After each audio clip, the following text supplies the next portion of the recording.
Good morning साथियों, Rao study centre के online platform पे मैं सुजीत कुमार आप सभी का हार्दिक स्वागत करता हूं। साथियों, आज हम लोग भारत के संविधान को लेकर आए हैं एक नए चैलेंजेस के साथ कि भाई सभी विद्यार्थी जो किसी भी परीक्षा की तैयारी कर रहे हैं उन सभी विद्यार्थियों को टारगेट करके ये वीडियो बनाया जा रहा है ताकि उनके परीक्षा में ये सभी चीजें सहयोगी हो सके। साथियों, आज हम इस टॉपिक को, भारत के संविधान के टॉपिक को शुरू करने जा रहे हैं। संविधान यानी कि कॉन्स्टिट्यूशन को हम शुरू करने जा रहे हैं बच्चों। कॉन्स्टिट्यूशन को शुरू करने से पहले आपको मैं एक बात कहना चाहता हूं। उन विद्यार्थियों के लिए मेरी बहुत ही गहन चिंता है जो मुसीबतों से घबरा जा रहे हैं, जो मायूस हो जा रहे हैं कि भाई हमारा सिलेक्शन नहीं हो रहा है, हमारे साथ वाला चिंकू हो गया, पिंकू हो गया, मंटू हो गया, सबका हो गया, लेकिन उनका नहीं हो रहा है तो वो मायूस हैं। इसलिए उन विद्यार्थियों के लिए मैं चंद लाइन कहना चाहता हूं कि कश्ती डूब कर भी निकल सकती है, कश्ती डूब कर भी निकल सकती है, समा बुझकर भी जल सकती है। कश्ती डूब कर भी निकल सकती है, समा बुझकर भी जल सकती है। मायूस ना हो, इरादे ना बदल, मायूस ना हो, इरादे ना बदल, किस्मत किसी भी वक्त बदल सकती है मेरे दोस्त, किस्मत किसी भी वक्त बदल सकती है। तो इसी के साथ शुरू करते हैं संविधान के बारे में। साथियों, संविधान क्या है? सबसे पहला तो प्रश्न, किसी भी टॉपिक को शुरू करने से पहले उस टॉपिक के बारे में जान लें कि संविधान किसे कहते हैं। तो देखिए, संविधान जो है बच्चों, एक बात आपसे अगर कोई पूछता है कि संविधान क्या है तो डायरेक्टली कहना है कि भाई संविधान जो है वो मूलभूत नियमों एवं कानूनों का समूह है। मूलभूत नियमों एवं कानूनों का समूह है। ध्यान रखना है, मूलभूत नियमों एवं कानूनों का समूह ही संविधान कहलाता है। संविधान क्या है भैया? तो मूलभूत नियमों एवं कानूनों का समूह है। तो बच्चों, संविधान जो है वो सिर्फ देश के लिए थोड़ा ना होता है। संविधान तो है किसी भी व्यवस्था को, किसी भी संगठन को, किसी भी पॉलिटिकल पार्टी को चलाने के लिए उनका भी अपना एक संविधान होता है। क्योंकि आप आज भी उठा के देख लीजिए, भारतीय जनता पार्टी की अपना अलग संविधान है, समाजवादी पार्टी का अपना अलग है, बहुजन समाज पार्टी का अपना अलग है, सबका अपना अलग अलग संविधान होता है, लेकिन वो उनके पार्टी तक सीमित होता है। लेकिन देश को चलाने के लिए जो मूलभूत नियम कानून बनाए गए उसे भारत का संविधान कहते हैं या देश का संविधान कहते हैं, जो पूरे देश पर लागू होता है। साथियों, संविधान लेखन के आधार पर संविधान की अगर हम बात करें कि लेखन के आधार पर संविधान कितने प्रकार के हैं, तो लेखन के आधार पर संविधान 2 प्रकार के हैं। बच्चों, लेखन के आधार पर संविधान 2 प्रकार के हैं। एक है अलिखित या मौखिक संविधान,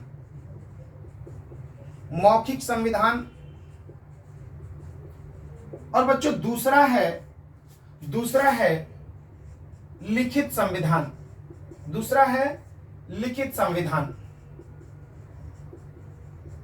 ध्यान रखना है हम लोगों को कि दोनों में क्या अंतर है, लिखित और मौखिक संविधान में क्या अंतर है बच्चों, इस बात को समझना है। तो देखिए, लिखित संविधान या मौखिक संविधान की बात कर लें तो मौखिक संविधान जो है ये परंपराओं से चला आ रहा है। बच्चों, परंपराओं का मतलब, जैसे हम एक एग्जांपल लेते हैं ब्रिटेन में अलिखित या मौखिक संविधान काम करता है।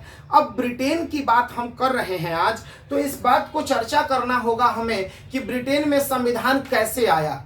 तो ब्रिटेन में जो संविधान है वो धीरे धीरे राजाओं महाराजाओं के द्वारा धीरे धीरे कुछ अधिकार दिए गए, फिर कुछ अधिकार दिए गए, फिर कुछ व्यवस्थाएं लागू की गई, धीरे धीरे क्रमबद्ध तरीके से संविधान आया है, यानी क्रमबद्ध विकास के दौरान वो संविधान आया है। और आप देखेंगे कि वो मौखिक रूप से राजा ने आदेश दे दिया, राजा ने सबसे पहले अधिकारों का घोषणा पत्र दिया था ब्रिटेन में, जिसे हम लोग मैग्ना कार्टा के नाम से जानते हैं। तो सबसे पहला मैग्ना कार्टा कहाँ आया था? तो ब्रिटेन में आया था। ये प्रश्न भी पूछा जाता है। तो देखिए, तो ये मौखिक रूप से परंपरागत तरीके से जो विकास हो रहा है उसको कहते हैं हम लिखित या मौखिक संविधान। यानी जो परंपरागत ढंग से, परंपरागत रूप से विकसित हुआ है, जो परंपरागत रूप से विकसित हुआ है उसे क्या कहते हैं? उसे हम कहते हैं, जो परंपरागत रूप से बना है उसे हम कहेंगे कि भाई ये जो है अलिखित संविधान है या मौखिक संविधान है।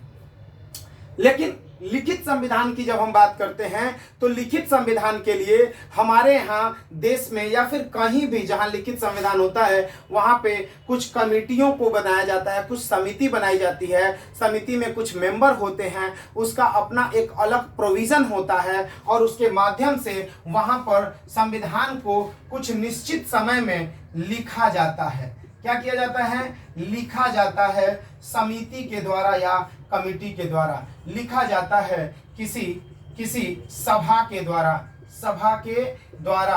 आपके यहाँ, आपको मैं बता दूं, हम लोगों के यहाँ संविधान सभा ने संविधान का निर्माण किया था। हमारे यहाँ भाई, हमारे यहाँ जो लिखा जाता है, मैं कह रहा हूँ, ये किसने लिखा था? संविधान सभा ने। और प्रॉपर समय लगा था हमारे यहाँ, संविधान सभा ने लिखा और प्रॉपर समय 2 वर्ष 11 माह और 18 दिन का समय लगा। बच्चों, इतने समय में हमारे संविधान सभा ने संविधान को पूरी तरीके से लिखा, तैयार किया और देश को समर्पित कर दिया। यानी कि जब परंपरागत रूप में विकसित होगा तो उसको हम अलिखित या मौखिक संविधान कहेंगे, और जो विशेष समितियों के द्वारा बैठकर एक निश्चित समय में बनाया जाएगा उसे हम लिखित संविधान कहते हैं। इसके साथ ही हम आगे बढ़ेंगे और देखेंगे कि सरकार क्या है, क्योंकि संविधान हम देख चुके हैं, सरकार देखते हैं हम क्या है। अच्छा, इसका एक उदाहरण मैं आपको बता दूं कि लिखित संविधान का जो उदाहरण है वो भारत हो सकता है बेस्ट एग्जांपल, और अलिखित में इंग्लैंड आप रख सकते हैं। इंग्लैंड या ब्रिटेन आप कॉन्स्टिट्यूशन में रख सकते हैं कि भाई ब्रिटेन या इंग्लैंड का कॉन्स्टिट्यूशन मौखिक है या अनरिटन है। ठीक है, तो चलिए इसके बाद हम लोग देखते हैं कि भाई सरकार क्या है। बच्चों, सरकार के बारे में भी अगर हम मंथन करेंगे तो हम देखेंगे कि सरकार जो है वो एक मशीनरी की तरह काम करती है। सरकार एक मशीनरी के रूप में काम करती है। और मशीनरी के रूप में कैसे काम करती है बच्चों? तो देखेंगे कि सरकार जो है वो अपने मन से कुछ नहीं करता। सरकार जो है वो, अच्छा, एक चीज ध्यान रखना है कि कहाँ की सरकार कैसी है इस पर भी डिपेंड करेगा। हमारे देश की सरकार जो है वो संविधान के अनुरूप कार्य करता है, जो संविधान में लिखा है उसके हिसाब से सरकार अपना कार्य करता है। अब देखेंगे सरकार होता क्या है। तो सरकार की अगर परिभाषा आपसे कोई पूछता है तो बताना है कि सरकार लोगों का कुछ समूह होता है।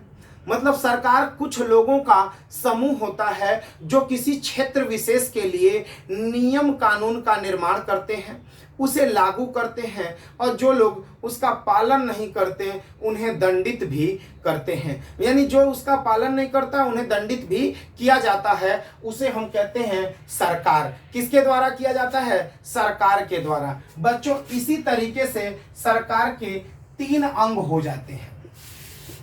कितने अंग हैं? 3 अंग हैं सरकार के। देखिएगा, पहला अंग है विधायिका। पहला अंग है विधायिका यानी लेजिस्लेशन। दूसरा है कार्यपालिका यानी एग्जीक्यूटिव, कार्यपालिका यानी एग्जीक्यूटिव। और तीसरा अंग है न्यायपालिका। तीसरा अंग है न्यायपालिका। अब देखिए, विधायिका को समझना है कि बच्चों विधायिका क्या है। तो देखिए, विधायिका को समझना है तो सबसे पहले कहेंगे कि सरकार का वह अंग जो विधियों का निर्माण करता है। सरकार का वह अंग जो विधियों का निर्माण करता है उसे हम लोग विधायिका कहते हैं। तो बाबू एक बात ध्यान रखो कि जो कानून बनाएगा उसको हम लोग विधायिका कहेंगे। क्या कहेंगे? विधायिका कहेंगे। इसको ही व्यवस्थापिका भी कहा जाता है।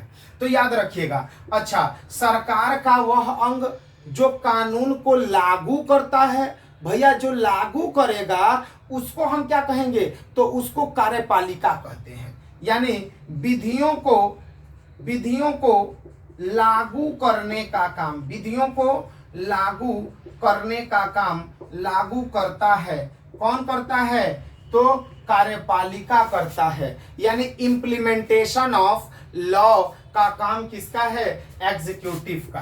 भैया न्यायपालिका की बात कर लें तो न्यायपालिका में न्याय और दंड का कार्य न्यायपालिका का है। बच्चों बेसिकली न्यायपालिका शब्द से ही पता चल रहा है कि इसका कार्य न्याय करना है, इसका कार्य न्याय करना है। और बच्चों न्याय का मतलब होता है, जैसे मान लीजिए आप किसी को, आपके सामने किसी ने किसी को मार दिया और आप जज हैं, तो आप उसको कहेंगे कि भाई आपने मारा है, इसके बदले में आप कहेंगे कि इसे 2 दिन का कारावास और 200 रुपए का आर्थिक दंड देता हूं। एक व्यक्ति जिसको मारा गया था उसको न्याय मिल गया, लेकिन जिसने मारा था उसे दंड मिल गया। यानी कि न्याय और दंड एक दूसरे के पूरक हैं, सप्लीमेंट्री हैं, यानी कि पूरक हैं। इस बात को याद रखिएगा। यानी सरकार के बच्चों कितने अंग हो गए, 3 अंग हो गए, विधायिका, कार्यपालिका, न्यायपालिका। विधायिका क्या करता है, तो सरकार का वह अंग जो विधियों का निर्माण करता है, विधायिका कहलाता है। कार्यपालिका सरकार का वह अंग जो विधियों को लागू करता है, और न्यायपालिका सरकार का वह अंग जो न्याय अथवा दंड का कार्य करता है, उसे न्यायपालिका कहते हैं। क्लियर है ये बात। इसके बाद हम देखेंगे कि और भी चीजें, जैसे कि संविधान में हमें और भी कुछ शब्दों को जानना होगा। जैसे हमने अभी संविधान को समझा कि संविधान शब्द का मतलब क्या है, सरकार क्या है, उसको हमने समझा। अब हम देखेंगे और भी कुछ प्रचलित शब्द जो संविधान में दिए गए हैं। जैसे कि हम बात करते हैं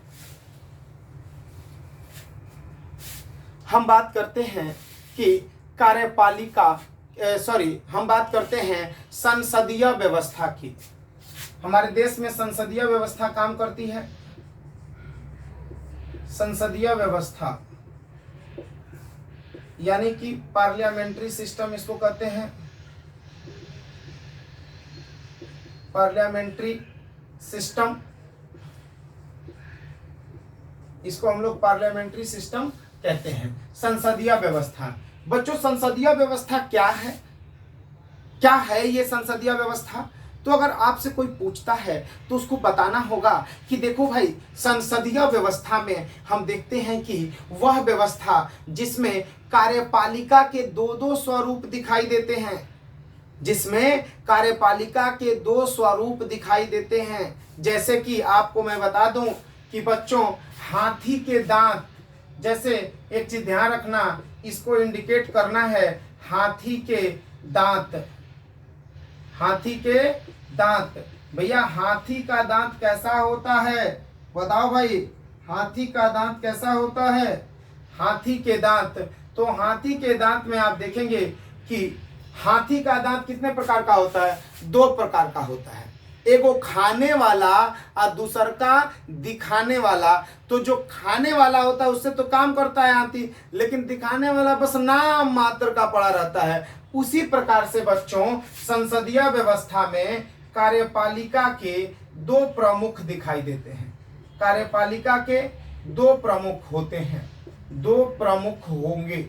आप देख सकते हैं कार्यपालिका के कितने प्रमुख, 2 प्रमुख। अच्छा, अगर आपसे कोई पूछ दे कि संसदीय व्यवस्था कहां से लिया गया है, तो एक प्रश्न ये भी बनता है, तो इसमें याद रखिएगा कि संसदीय व्यवस्था हमने ब्रिटेन से लिया है।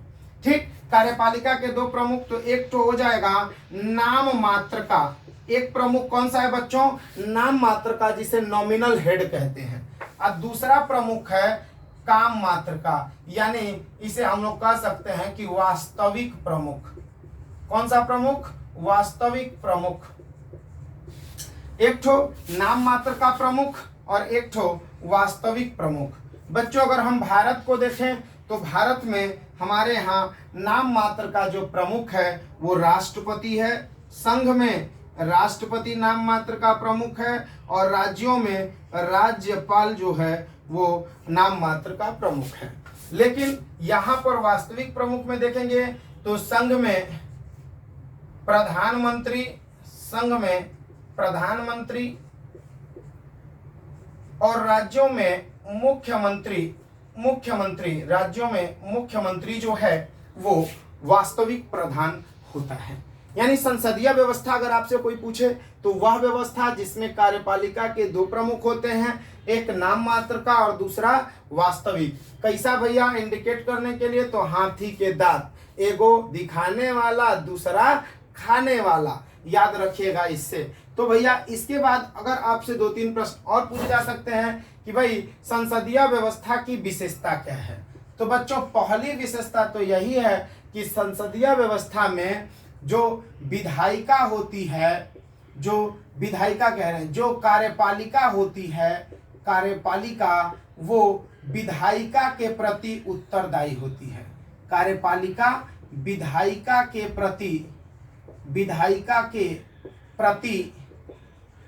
प्रति सदैव उत्तरदायी होती है। याद रखिएगा, सदैव उत्तरदायी होती है।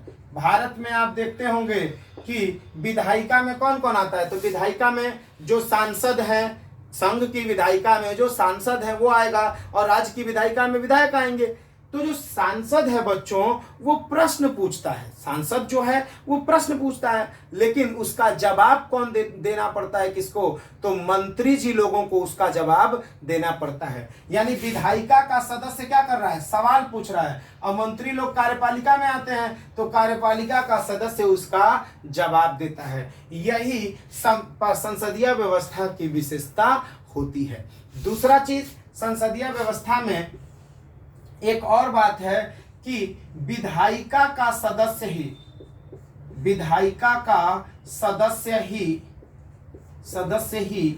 कार्यपालिका का सदस्य बन सकता है।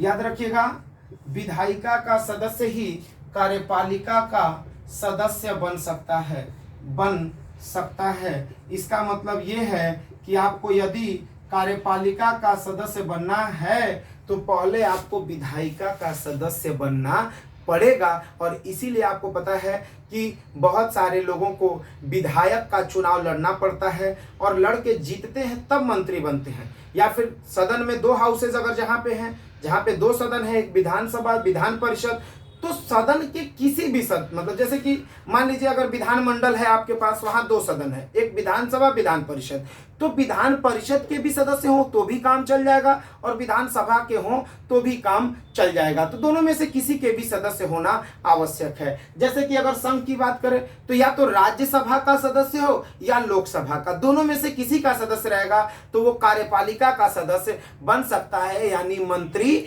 बन सकता है।